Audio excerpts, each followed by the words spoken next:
غیر عورت کو اپنی بیوی سمجھ کر دھوکہ سے صحبت کر لی، پھر معلوم ہوا کہ یہ بیوی نہ تھی، تو اس عورت کو بھی عدت بیٹھنا ہوگا، اور دوران عدت وہ اپنے بندے کو بھی اپنے قریب نہیں جانے دے گی۔ اگر میاں بیوی آپس میں صحبت کریں گے، جمع کریں گے تو گنہگار ہوں گے۔ نہ تے بڈھی کو پتہ چلے گا میرے تے چڑھنے والا کون، ٹھیک ہے نا، تے نہ یہ بھولے پالے نو اس گل کی سمجھ آئے گی جی پئی ہے میری بڈھی ہے، کڈے معصوم ہے۔ جی آپ اندازہ لگا لیں کہ جو مقلد ہوتا ہے وہ صحیح کہا نا، نسب و رائے کہتے ذیلی الفی نے، وہ جاہل ہوتا ہے۔ اس سے آپ اندازہ لگا لیں کہ نہ بڈھی نو پتا تے نہ بندے نو پتا، اے یہ بیٹی زیور ہے۔ آپ پڑھاؤ اپنی بیویاں کو کراچ۔ الحمدللہ وکفا والصلاة والسلام علی سید الانبیاء والمرسلین وعلی آلہ واصحابہ ومن تبعہم بإحسان الی یوم الدین،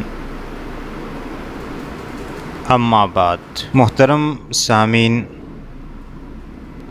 بشتی زیور کا مذکورہ مسئلہ اپنی جگہ بالکل درست اور صحیح ہے۔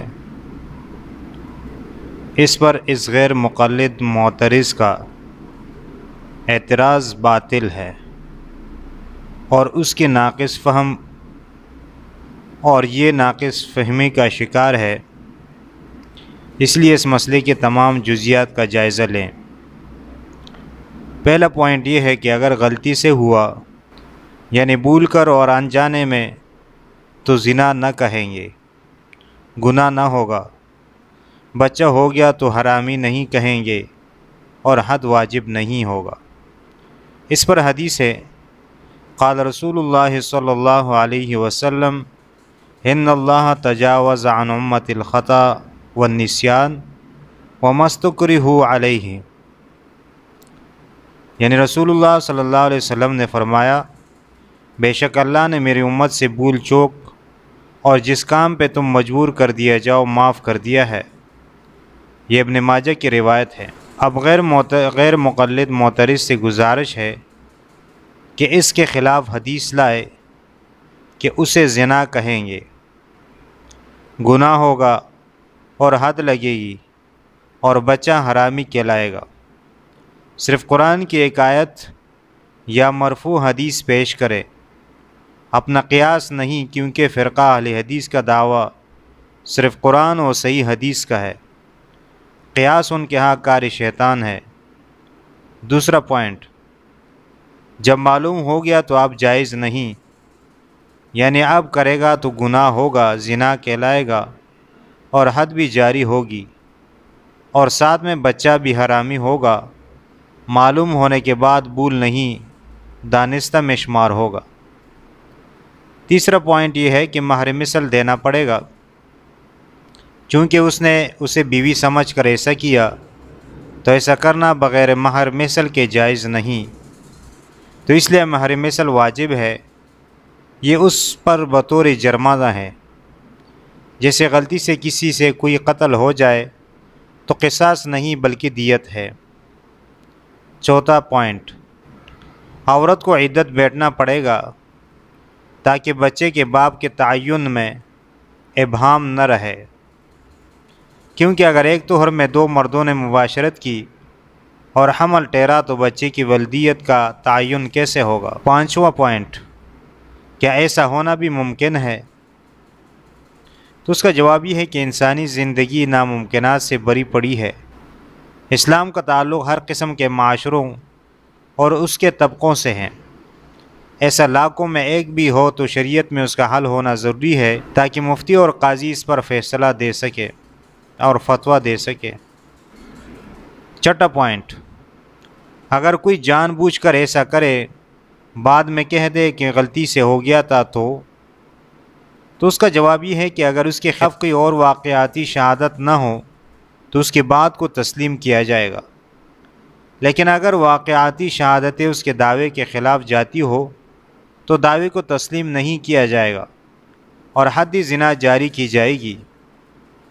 واقعاتی شہادتوں سے مراد یہ ہے کہ رات کا ہونا، اندھیرے کا ہونا، عورت سے پوچھنا، اس مرد کا سابقہ ریکارڈ وغیرہ یا اور جو بھی قاضی یا مفتی دیکھنا چاہے شامل ہے۔ یعنی قاضی اور مفتی تسلی کر کے آگے فیصلہ اور فتویٰ دیں۔ 7واں پوائنٹ یہ ہے، کیا عورت کو بھی پتہ نہیں چلا کہ یہ میرا مرد نہیں؟ تو اس کا جواب یہ ہے کہ اگر عورت کو اس وقت پتہ چلا جب دخول ہو چکا تھا تو وہ بھی معذور ہے۔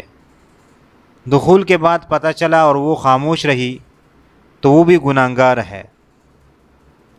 اگر اسے پہلے پتہ چلا لیکن وہ چلائی نہیں، خاموش رہی تو وہ زانیہ ہے، لیکن اس کا معلوم کرنا کہ اسے علم تھا یا نہیں اس کے قول پر منحصر ہے۔